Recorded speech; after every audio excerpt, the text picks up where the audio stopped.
At T-Mobile, our critical mission is providing unparalleled 5G coverage for when connectivity is mission critical. Introducing T-Priority, America's best 5G network experience for first responders, even in times of congestion. More capacity, faster speeds, better coverage. T-Priority from T-Mobile, built for tomorrow's emergencies, ready today. Discover more at t-priority.com. For qualifying organizations on eligible rate plans, coverage not available in some areas and may be impacted by emergencies. Sociologists have this term called civic desert, where we are disconnected from each other. There's not as many spaces that we come to together. Americans are not getting as involved in our communities and these silos of identity, thought, etc. So breaking from that is vital. Welcome to the No Guilt Mom podcast. I'm your host, Joanne Crone, here with the lovely Bree Tucker. Hey, hey, hey, what's up? I'm not a fan of this one. No. Should I thought about, hey, you're lucky you got the nice one. It was going in my head as the 1990s Budweiser commercial. What's up? If you have not listened to the podcast before, Bree is trying out her intro, which is why I'm so blunt when I'm like, I'm not a fan of that one. So just know it's an ongoing thing. But today we have such an amazing guest who's written a children's book all about the need for kids to get involved in social change, about how we can encourage our kids to get involved in social change and find their roles and find their values. It is going to be such a fantastic conversation, and we can't wait to get into it. Deepa Iyer is a writer, podcaster, and social justice advocate. Her books include Social Change Now, a guide for reflection and connection, and her newest one, We Are the Builders, a picture book for kids about being community helpers. In her work life, she supports organizations and networks do their work for social change more effectively and sustainably. Plus, she's a mom to a 14-year-old. And with that, let's get on with the show. You want mom life to be easier. That's our goal too. Our mission is to raise more self-sufficient and independent kids, and we're going to have fun doing it. We're going to help you delegate and step back. Each episode will tackle strategies for positive discipline, making our kids more responsible and making our lives better in the process. Welcome to the No Guilt Mom podcast.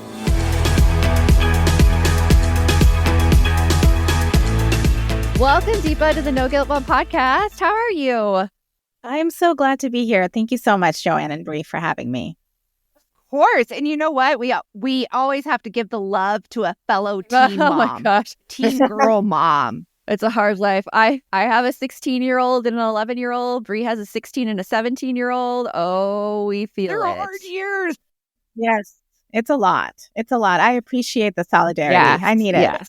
So your book, We Are the Builders, I'm excited to get into it. But first, I like to find out a little bit about your life. And you moved from India to Kentucky at the age 12? Yes, I did. That had to have been a huge change.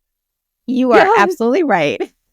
Yeah. You went for a big cultural change there. So I still ask my parents, why? Of all the places, why? But it was, my dad had an opportunity to do some more learning, and it was the only university that he got accepted in to do that learning. So we got there and settled down, and my parents still live there. So, there's a great community there now that they're part of. But when I moved there in the mid-'80s, it was absolutely a shock. Oh, yeah. This displacement on so many levels, and not really knowing sort of how I fit in, how I could connect with other members in my classes. I had a really thick Indian accent, and so feeling very excluded and bullied, a lot of the experiences that so many immigrants have in this country, and trying to figure out who am I, in terms of my race and in terms of my identity. So a lot of those experiences were super hard, and they also shaped a lot of my interests and my curiosities sort of throughout my adult life as well. Yeah, it's interesting because I was bullied in middle school for very different reasons, of course, but all of those instances too makes me more aware today of how I'm raising my kids, and also it has shaped my entire life. Like, I am such a supporter of women and what women need because I had that experience. So it sounds like that experience shaped you as well, especially looking to see the field that you went into in shaping social justice. So when you were like in high school, getting ready to go off to college, like, did you yet feel that you were going to like go into a career in this sort of field? Or like, what were your thoughts then? Yeah, that's a good question. I wish I could say I was like, totally like knew all the right words to say. Ribbon at the age of 12, right? I think that I had like an intuitive sense, right, about the importance of equality and people being treated the same, given what my family's experiences were. I think that I was really drawn to community, like community as a space of belonging. But I think that I probably could not have, talked about social justice or any of the concepts that we're so familiar with now at that age. But I think it was this feeling of belonging, this question of, how do we belong in America? How do we create spaces and communities of belonging? That really were important conversations and curiosities I had that I did bring to college, try to find my space, my community that's there. And then throughout my career as a lawyer and a writer, focusing on the ways in which people are marginalized in the United States, whether it's by race or faith or citizenship status or gender identity, sexual orientation, and identifying how we intervene in those situations to create more kind of inclusive, diverse, and representative communities. Yeah, I think that's such the question right now. Like, how do we create belonging in our society, especially because a lot of our lives are online. I mean, we have this great benefit that we could work from home now. We don't have to stay in a car for a commute, and that's wonderful. But you also get the missing of this interaction with other people and getting to be exposed all the time to people who are different than you, people who have different ideals than you. Like, especially in today's day and age, Deepa, like, what have you found in terms of belonging and communities that has helped you form communities and can help others? I think you're so right. I think that more and more, and sociologists have come up with this term called civic deserts, where, we are disconnected from each other. There's not as many civic spaces, right, that we come to together. That great book by Robert Putnam, Bowling Alone, that folks might be aware of, like, talked about how Americans are volunteering less. We're not getting as involved in our communities. And the technological piece certainly adds to that and creates these silos of identity, thought, etc. So breaking from that is, I think, vital for us to create belonging. I also think it's really difficult when we're living in a time when we hear from our government and from policymakers that there are some people who belong and some people who don't. And the polarization. Yes, and yes. Sorry. I couldn't contain my yes. Oh my gosh. I feel like that is a huge thing right now. Yeah. And we're taking this podcast sort of on the heels of it, right? So it's really on our minds.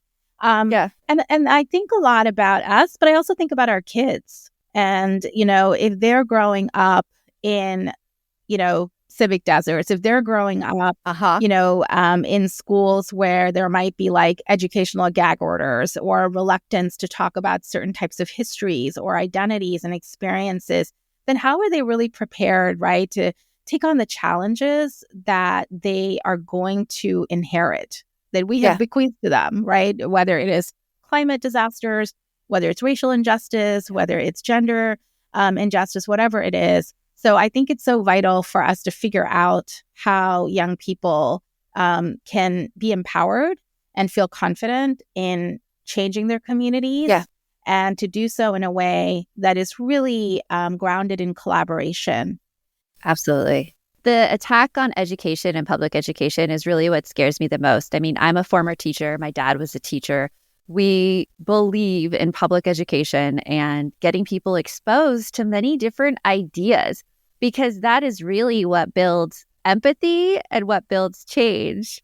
Well, and that's what education is. Right. Like, it's about learning about things in a deeper way than what is already placed right in front of you. It's about learning how to think, learning how to question. And you can't do that when you're only given portions of what's going on. Totally. Portions of the story, portions of the truth, portions of reality, right? And like how you said, like these civic deserts where people aren't getting involved in their community. I mean, like I see so much trouble coming from that.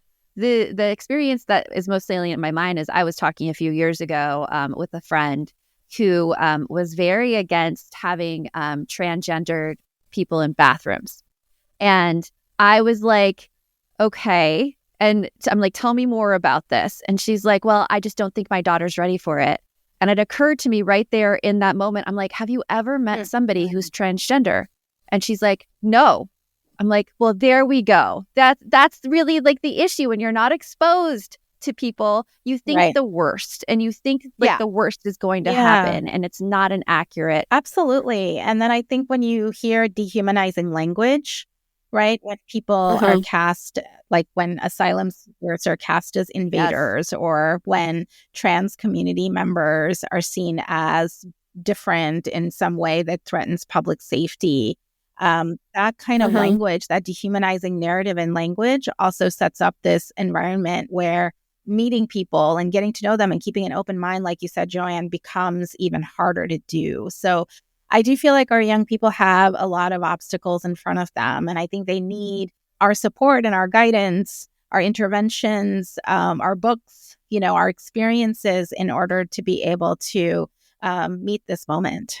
Yes, definitely. And we are going to talk about how we can help our kids do that right after this.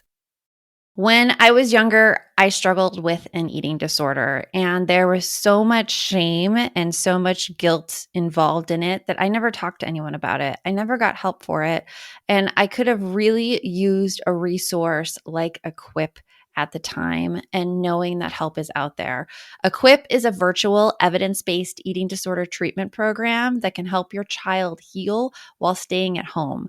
Built by experts in the field, Equip provides your family with a dedicated care team that can include a medical provider, therapist, dietitian, and peer and family mentors who have been through the recovery process and provide you with extra support. Equip treats all types of eating disorders, is covered by insurance, and has no wait list. If you are at all concerned about your child's eating habits, don't wait. Reach out for help now. Eating disorders don't go away on their own, and early intervention is key to helping protect your teen's mental and physical health. Visit equip.health/NGM to get a free consultation from Equip. That's equip.health/NGM. So right now in our house, we are really into high protein stuff. My 16-year-old daughter's into high protein. My 11-year-old just said the other day that he wants to bulk up because he's so tired of being tall and skinny.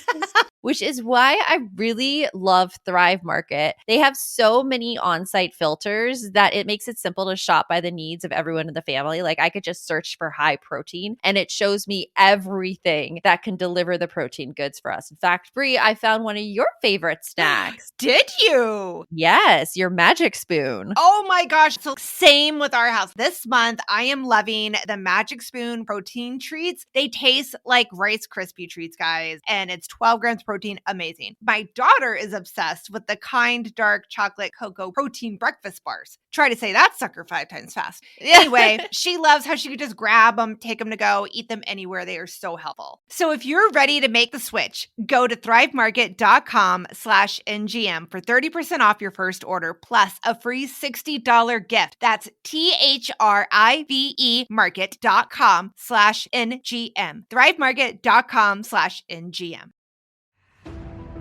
This episode is brought to you by Peacock. The new Peacock original documentary, Matthew Perry, A Hollywood Tragedy, dives deep into the beloved actor's rise to fame and his tragic death. 5 people, including Perry's personal assistant, 2 medical doctors, and an alleged Hollywood drug dealer known as the Ketamine Queen, were charged with conspiracy to illegally provide Perry with the ketamine. Explore the details of the case in this heartbreaking special, streaming now only on Peacock. So, Deepa, we were talking about how that we could really teach our kids on how to become more engaged in their community. And in your book, We Are the Builders, Ramla guides children to discover their roles in the community. Have you in your life played a guiding role for someone to help them discover their roles in their community? I think I try to do that, as a guide. We're usually like mentors, right? We're trying to, because of our own wisdom and our discernment, we're trying to support others in understanding what their skills and their strengths are and how they can utilize those in a particular way. And so you're so right that in this book, Ramla is a little bit older than the children that have come to Community Day, which is the scene for the book We Are the Builders. And she is taking on that role of helping these children find their innate strengths and skills by exposing them to these different roles that they could play in order to change their communities. And I think that is so huge because a lot of us these days, even as adults, feel like, what's the point? I can't make a difference. I'm one person. I'm not enough. Well, let's dig into that, Bree.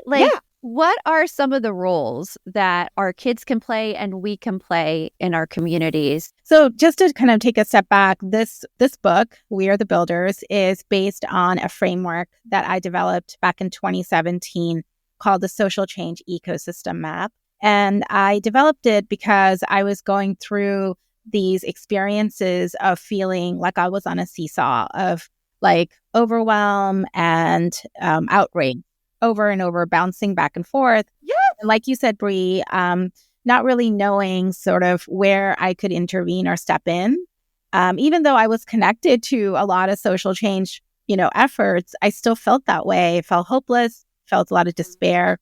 And then, I have to say, I feel that way right now. Well, maybe by the end of this, you won't. Involved in a lot of community organizations. Well, yeah, like we did a podcast on this earlier this year about feeling like, so overwhelmed with everything that is going on in the world that we just are like, what can we do? So I need this book. So I think this framework is like a gentle entry point, right? When we feel these ways, which all of us do. And what it really focuses on is first anchoring ourselves in what's important to us, our values and our goals, right?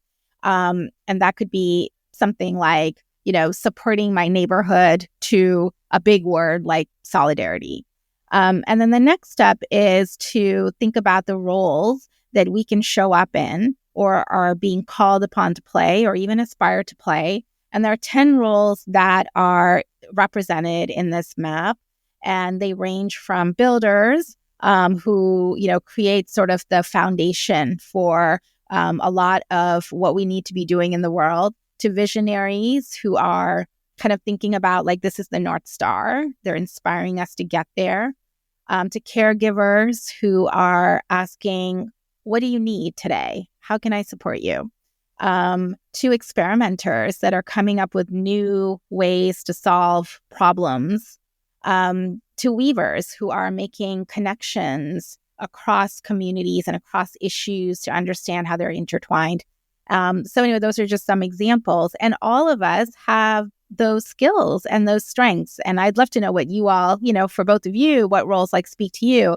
But the framework is that. And I noticed when I released it in 2017 that it was resonating with a lot of folks well beyond my small community of activists. And one of the communities that it resonated with were teachers, going back to your Joanne. Teachers who would write me, kindergarten, first grade, second grade teachers who said, I'm using this framework inside my classroom for young children to understand the roles in the community. And I thought, well, what about their own roles, right? Because children too can identify these roles. And so that's really what led me to write a children's picture book. I've never done that before.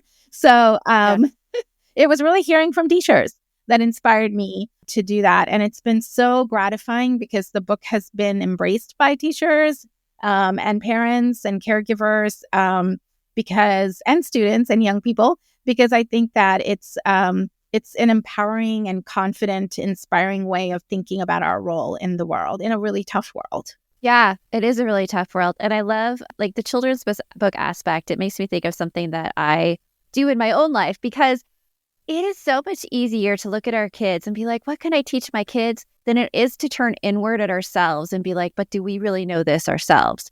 Like, do you know what I mean? Like, I would be as a teacher, I'd be like, oh, look, you could be a visionary. You could be a builder. You could be this. And yet, like, sometimes when we're grown up, we're like, oh, our chance has passed. We can't be that anymore. Okay. So with that being said, what would be your role, right? What do you think you naturally gravitate towards out of those 7 that we talked about just now? Well, first of all, just to your point, Joanne, I think that this framework also reminds us that we don't have to actually pick one role throughout our lives, and that as we change, we should be thinking about the different roles that we can play, right? Because we don't want to be stagnant. So like if you had asked me 2 years ago, I might have said something different than what I would say today. But today, I feel like I play the role of a guide to support others, especially those who are frontline responders that are dealing with a lot of the crises in our country. And another role that I play is that of a builder, because I tend to be someone who likes to put things together. So if there's like some sort of situation where we need to create something, to bring people together, like a community town hall or some sort of digital community space, right? Like I like to create and build those opportunities for folks to come together. So those are 2 that immediately come to mind. But I'd love to know about you both too. I'm definitely a builder at this point in my life, building this company and building like the community we have, our balanced community. And I'd like to say like I'm a visionary, like showing people where they could go and what's possible. That's great. I love that you're saying that, because that's one of the roles that I often, that adults, not children, are loath to raise their hands for, because I think there's a bit of imposter syndrome that comes with that role of visionary. So I love it that you claimed it. Well, sometimes I think I'm a delusional visionary. But then you have my imposter syndrome. Yeah. Well, that's the third part I didn't mention. So like values that we, and then roles. And the third part is the ecosystem, which is we can't do any of this by ourselves. So in order to prevent you from being a delusional visionary, which I'm sure you're not, then you could lean on the guides in your ecosystem who could say to you, yeah, that was a little off, Joanne, but this is more you, right? And so that's why we need each other to play these different roles for each other too. But what about you, Bree? I would say that I am definitely a caregiver. That is what speaks to me and is in my core. I like to provide the support I can. And then would it be a weaver? I'm trying to remember. I like to be able to help people find the resources that are available that I know of. I don't have that visionary step. Yeah. Joanne has this thing where she could be like, and then this could be created. I'm like, yeah, no, I just know that you can call 411 and right. That's totally we resources like, in that. But identify like these resources that I know of here can be actually applied to this space here. Yeah. I will make the connection. Yeah. Oh, that's interesting. Okay. I want to know more about this, and especially like how adults can then take these roles and like take action in their own lives. And we're going to talk about that right after this. We off? 30 seconds of carefree bliss. Oof, like wind in your hair carefree. Oh, like using Clorox disinfecting all-purpose cleaner in the home carefree. Yes. Like dog slobbing on the coffee table and cleaning it with Clorox carefree. He's on a roll now. Spit toothpaste on the faucet. You got it. Peanut butter on the light switch. Oh, spritz. Spritz. Clorox, man. Clean feels good. Okay, we're back. Use as directed. Hey, Fidelity. What's it cost to invest with the Fidelity app? Start with as little as $1 with no account fees or trade commissions on U.S. stocks and ETFs. That's music to my ears. I can only talk. Investing involves risk, including risk of loss. Zero account fees apply to retail brokerage accounts only. Sell order assessment fee not included. A limited number of ETFs are subject to a transaction-based service fee of $100. See full list at fidelity.com/commissions. Fidelity Brokerage Services, LLC, member NYSE, SIPC. I think you're on mute. Workday starting to sound the same? I think you're on mute. Find something that sounds better for your career on LinkedIn. With LinkedIn Job Collections, you can browse curated collections by relevant industries and benefits, like flex PTO or hybrid workplaces, so you can find the right job for you. Get started at linkedin.com/jobs. Finding where you fit. LinkedIn knows how. So, Deepa, what we've been talking about is adults in particular, like what roles they are. How can we then help our kids to find their roles? Mm-hmm. Yeah. So, one of the things that I've realized when I've been sort of on my little book tour for this book, where I've been in like classrooms and libraries, is that kids like very easily connect with these roles. I was a little nervous because going into classrooms to talk about visionaries, right, or disruptors or experimenters, that isn't easy necessarily, but I have found that time and again, kids easily get it. So I'll give you a couple of examples. One time I was in a school, read the book, talked about the roles, and this one girl raised her hand and she said, "I'm a guide." And I was like, "Oh, why do you say that?" And she said, "Well, because my parents are not fluent English speakers and I translate for them to make sure that they understand XYZ, right?" And it was so like she not only knew that she was a guide, but then she gave an example that was so relevant and salient, right? Into second grader. And this happens over and over where kids very quickly raise their hands, because the book has sort of a call and response part to it. So it says, who wants to join the builders? Who wants to join the disruptors? And so kids can raise their hands.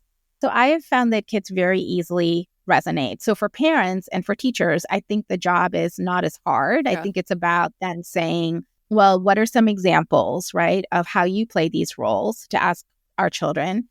Another is to reflect our roles back to them, because I think that's really helpful for them to understand that we might have thought about it too. And to say, oh, well, like 3 years ago, I thought of myself as a weaver, and now I'm more of a storyteller. And this is why, right?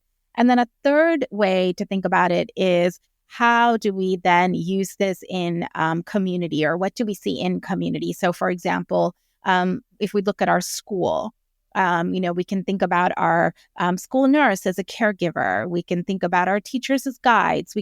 So how do we actually look at our community, our ecosystem, and identify the roles that folks are playing and recognize that they're connected? Yes. In order to then make our ecosystem stronger. Absolutely. Yeah. I'm gonna throw a little like curveball in here with this ecosystem thing, because I see something happening particularly with moms where a lot of the discussion out there is forcing women into a very particular role, which is that of caregiver, like putting all the weight of being a caregiver on the women. Like, what have you seen in terms of how forcing people into roles does it work? Like, what happens there? Oh, it's a great question. It's so true, because when people reflect back on some of these roles, they'll say, I have to always play XYZ role. And so what I often ask is what are the roles you're called upon to play? And how do you push back on that if it isn't serving you? What are intervention points? And what are the roles that you aspire to play? So caregivers, often we hear from, clearly from women saying that's the role that they have to play, not just at home, but also in work and every other space, right? That's wasted upon them to be the ones that remember, my colleagues' birthdays, my, whatever it is, right? My kids' teachers' needs, whatever. Whereas with disruptors, often it's people of color who have to play that role, because they are the ones who take that on, right? So I often say when I'm working with folks on this, how can you think about playing a role that you don't naturally play? So how can people with race or class privilege become more comfortable with the role of the disruptor? How can people who are not, gendered as women become more comfortable with the role of a caregiver? So where can we stretch and where can we grow so that we don't fall into, just like you said, Joanne, these stereotypical roles that society has decided or culture has decided that certain people should play? Yeah. How do we play the role of the disruptor? I'm interested. Yeah. Both of us are let's disrupt. Tell me more. I like this. Let's down. No, I'm joking. That's one. That is one. But let's disrupt things. But disrupt, and it's such a tough word, right? Because it's not a word that we are comfortable with, which is why I used it. I could have used other words, but I often think about, Representative John Lewis, who talked about getting into necessary and good trouble. That's like what I think of whenever I think of a disruptor. And that can show up in lots of ways. It can show up as, I'm going to this rally and this protest, but there's also gentle disruption that can happen. So that is, for example, asking a question that's on everyone's minds at a meeting that you decide to ask instead of waiting for someone else or putting it on someone else. It could mean intervening in a conversation at a family, event that you feel is discriminatory or is spreading disinformation, right? Instead of saying, I don't care, this is not my place, actually saying, and it doesn't, disruption doesn't have to be in this like in your face way, right? Yeah. And I also feel like whenever we disrupt, we also want to build. Like it's not just about saying that is wrong, but it's also saying, and could I offer you some other information, right? Or I have another idea. And that's why in this framework, it's really important to work together. So disruptors and builders are really good complementary roles to play. So if we see ourselves as disruptors, we might want to make sure that we're working with builders as well, so that it isn't just like, okay, I got rid of backing this. it down and leaving nothing there. Yeah. Oh, But we can work with builders to come up with like a different model that could take the place of what we decide has to be dismantled. yeah. So like thinking back to January, where President Trump took office and started dismantling everything with executive orders, I would see that he is probably a disruptor in that regard. Not a good one. Not a good. Let's just make my opinions clear on this. But like, I look at disruptors and being the good trouble. And in particular, the bishop who stood up in front of the church service that President Trump was. And that would be an example of a disruptor, correct? That is an excellent example. Yeah. That is Now, wait, would that be gentle disruption? Or would that have been disruption? I think that honestly, what the bishop did, what they said was so gentle.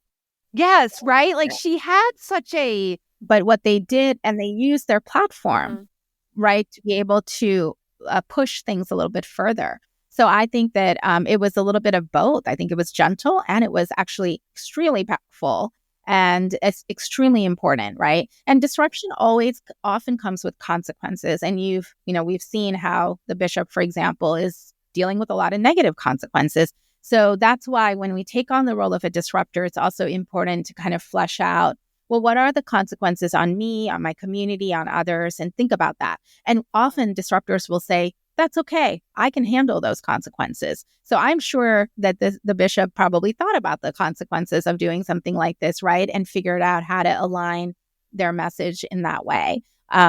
So it is definitely a time where we're seeing disruption, both in, ways that are generative and ways that are just destructive. And I think we need to be able to discern those two different ways and decide, where we're going to be on that trajectory. That is such a good point right there. And like, as you say, like disruption comes with some negative consequences. What could we do when we see a disruptor? How could we support them?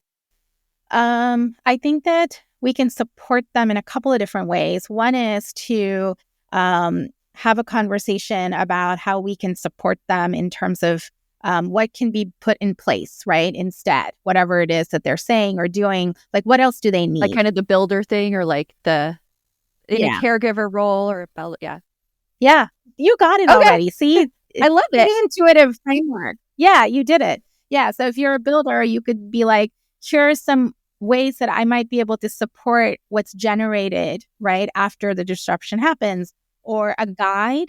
Especially, I think about young people who have disruptor energy. How can we be guides to them to help them think about how to talk about issues in ways that are persuasive, that people will understand, that doesn't alienate people, right? So those are all ways in which we can support disruptors who are so vital right now. What you said, a kid who has disruptor energy. So all you moms out there with kids who call you out on every single thing, it's some good disruptor energy that just needs to be channeled a little bit more. You're so right. Why? Why? But why? But why? But why? No, I'm not going to. I'm not going to do that. Yeah. Those kids have potential. I need to keep this in mind for my own conversations with my son. Yes. So much potential. Oh, yeah. As a 14-year-old, my daughter was trying to get me to do something the other day. And I swear the text message thread was very long, but it ended with, "I have made a good case. Oh. I have yet to hear a good, valid reason why I can't do it." There you go. There you go. You have done a good job. Oh, yeah. Her daughter's definitely has disruptor energy. That needs to be used for some good there. Yeah. So, yes, that's what I tell Deepa, her. we like to end every interview like this. What is something that you're looking forward to in your life right now? I am really looking forward to traveling with my son and with friends. I just really enjoy being able to go to different places. And so there are a couple of trips coming up, in the spring and summer that I'm excited about. Oh, that is exciting. I love to travel as well. Well, thank you, Deepa, so much for this conversation. I am so enthralled with all of these different roles, and I'm going to be thinking about how it applies to kids. And just thank you again for coming on. Oh, this was great. I really enjoyed the conversation, and thank you for creating the space and community. Okay, so first of all, I need to jump in. The flow of that conversation was so fast, so fluid, so rapid that there were a couple of comments I had to hold my tongue on. First of all, let me add my hand up in the air as the third member of our tribe that was bullied all through elementary, middle, and high school. Mm-hmm. I know you and I have talked about that before, but I wanted to be like, I know what it's like. Yeah, so there's totally. Right? So there's that. And then also, at the end, I was sharing with Deepa, and you already know all this about me. I have a transgendered nephew, and my husband is Hispanic. I feel a lot of angst about things that are going on, a lot of worry, a lot of apprehension for myself and for my loved ones. And it's scary. It's hard. I think I'm going to have to step up and harness that inner punk that I love and become more of a disruptor than a caregiver. I mean, I can still do it. I'll be a gentle disruptor. Well, you could be a gentle disruptor. Yeah, you could start locally. Yes. Locally being like family unit. You could start family. I said it, not you. Hi, Breeze family. Still love me when you see me, please. They do. Okay. Well, Deepa was amazing. Please go check out her book, We Are the Builders, which is a picture book for kids about being community helpers. And until next time, remember, the best mom is a happy mom. Take care of you. We'll talk to you later. Thanks for stopping by. If you'd like to support the show further, you can share episodes with your loved ones, leave a positive review, or follow us on social media at No Guilt Mom. You could also show your love by visiting our amazing podcast sponsors. We have a link in the show notes. Are you a parent in need of a laugh and a little escape? Look no further. Parenting is a Joke is the podcast you've been waiting for. Hey, I'm Ophira Eisenberg. I'm a stand-up comic and parent. And each week I chat with one of my top comedian pals who, just like you, are juggling careers, busy lives and schedules, and raising a family. You can expect candid stories, hilarious mishaps that happen on stage and at home, and just a lot of laughs. There's no expert advice here. Well, actually, sometimes a good idea does sneak its way in, but mostly just pure, relatable fun to remind you that we're all in this parenting adventure together. New episodes of Parenting is a Joke drop every Tuesday, so tune in, get ready to laugh, unwind, and maybe even feel a little bit better about your own parenting.